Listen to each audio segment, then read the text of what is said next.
Bismillahirrahmanirrahim. Assalamualaikum warahmatullahi wabarakatuh. Salam sejahtera kepada tuan-tuan dan puan-puan, anak-anak, adik-adik yang saya hormati sekalian. Pada sesi ini saya akan berkongsi tentang sebuah topik yang menyentuh tentang apa yang dipanggil personal currency. Berapakah nilai diri kita ini kepada orang lain?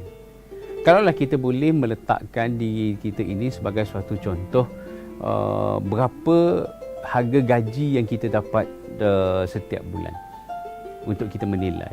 Mari kita lihat contohnya bagi seorang pekerja yang bekerja di restoran makanan segera, mungkin akan mendapat gaji sekitar RM4 sejam.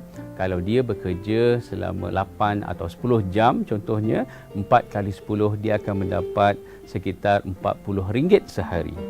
Itulah personal currency yang kita dapat nilai daripada seseorang itu. Berbanding dengan satu contoh yang lain, seorang eksekutif yang nilai dirinya bekerja itu jauh lebih tinggi. Contohnya dia sehari mendapat RM2,000. Kalau kita kalikan sebulan ada 22 hari bekerja, tolakkan hari Sabtu dan Ahad. Kalau kita ambil RM2,000 sehari, kalikan dengan 22 hari bekerja dalam sebulan, dia akan mendapat sekitar RM44,000. Kita bertanya kepada diri, mengapa ada hamba Allah yang dijadikan hidup di muka bumi ini, personal currency-nya mungkin RM40 sehari. Dan ada juga di antara kita yang mendapat personal currency-nya itu sekitar RM2,000 sehari ataupun RM44,000 sebulan. Di mana neraca timbangan? Di mana takaran nilai ukuran bagi seseorang?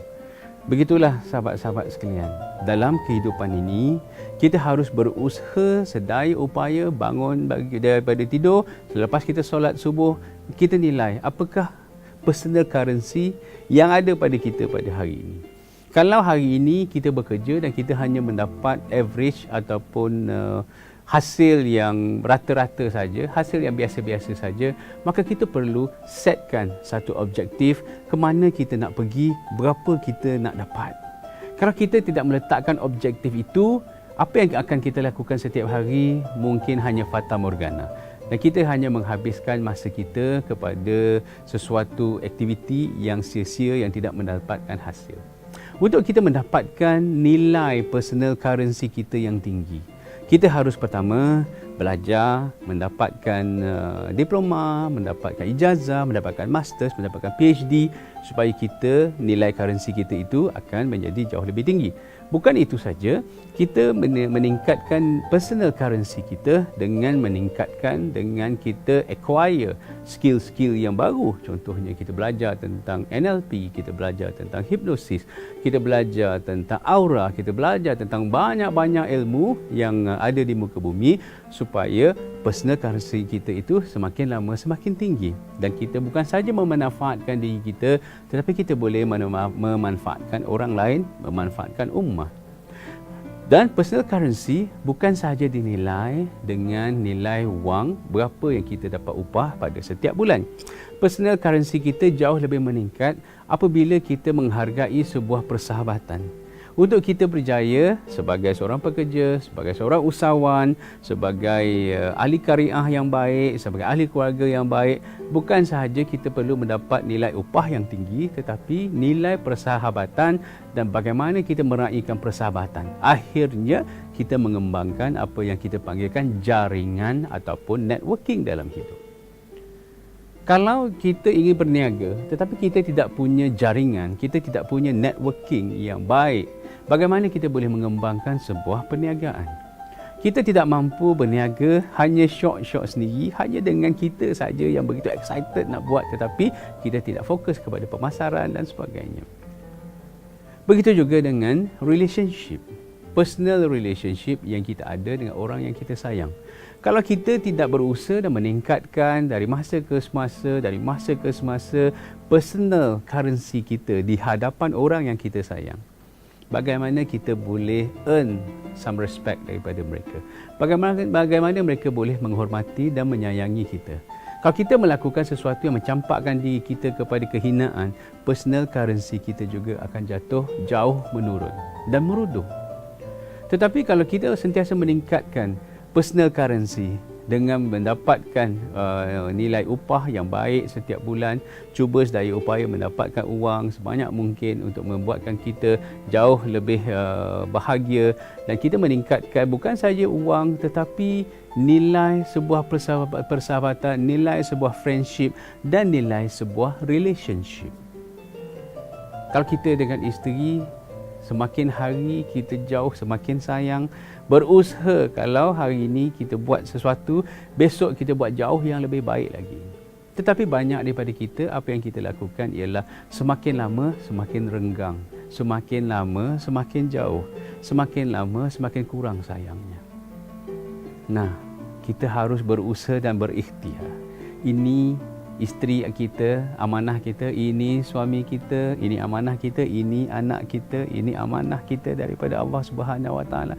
Kita tidak punya pilihan melainkan kita terus-menerus mencari dan berusaha supaya personal currency kita ini jauh lebih tinggi daripada semalam.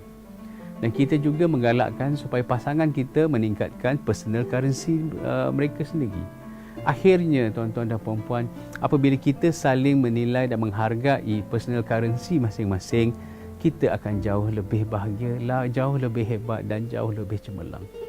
Kita harus lebih berusaha, kita harus lebih berikhtiar, dan kita harus punya suatu perasaan untuk explore, untuk menelusuri, untuk meneroka apakah lagi yang kita boleh buat dalam hidup ni. Ada orang yang hidup 40 tahun, hidupnya macam itu saja. Dia lakukan hal-hal yang sama dia lakukan. Sedangkan untuk kita mendapat sebuah kepribadian yang baru, kita harus melakukan sesuatu yang ekstra. Kepribadian yang lama hanya dipakaikan dengan baju yang baru, itu tidak bagus. Tetapi baju yang lama dipakaikan kepada sebuah kepribadian yang baru dan terus baru dan terus baru, itu akan jauh lebih baik, itu akan jauh lebih hebat, itu akan jauh lebih mulia. Justru kita tidak harus fokus saja ke arah materialism, tetapi kerohanian juga kita harus pertingkatkan. Nilai-nilai rohani, values yang ada pada diri seseorang, ibu bapa harus jadi seorang yang jauh lebih penyayang, jauh lebih lembut kepada anaknya. Seorang suami, seorang isteri jauh lebih romantik, dan semakin romantik, semakin lama hidup, semakin romantik. Itu insya-Allah tuan-tuan dan puan-puan, kita akan dapat hasil sesuatu yang lebih membahagiakan. Orang-orang Eropah, semakin lama mereka hidup, semakin tua, mereka saling berpimpinan tangan jalan ke mana-mana. Tapi kadang-kadang orang-orang Asia, semakin kita berumur, semakin kita tua, kita semakin jaraknya semakin jauh, semakin jauh, semakin jauh. Kita harus memerhatikan tentang personal currency kita. Apa yang kita boleh buat untuk kita menyumbang kepada masyarakat, menyumbang kepada keluarga, menyumbang kepada orang yang ada di sekeliling kita. Semakin tinggi personal currency kita, kita akan merasa jauh lebih hebat, jauh lebih cemerlang dan jauh lebih seronok dalam kita melayari hidup ini. Nah, mari kita tingkatkan personal currency kita. Mudah-mudahan kita akan jauh lebih cemerlang. Seronok dalam hidup, be happy, menuju spiritual happiness. Wabillahi taufiq wa hidayah. Assalamualaikum warahmatullahi wabarakatuh.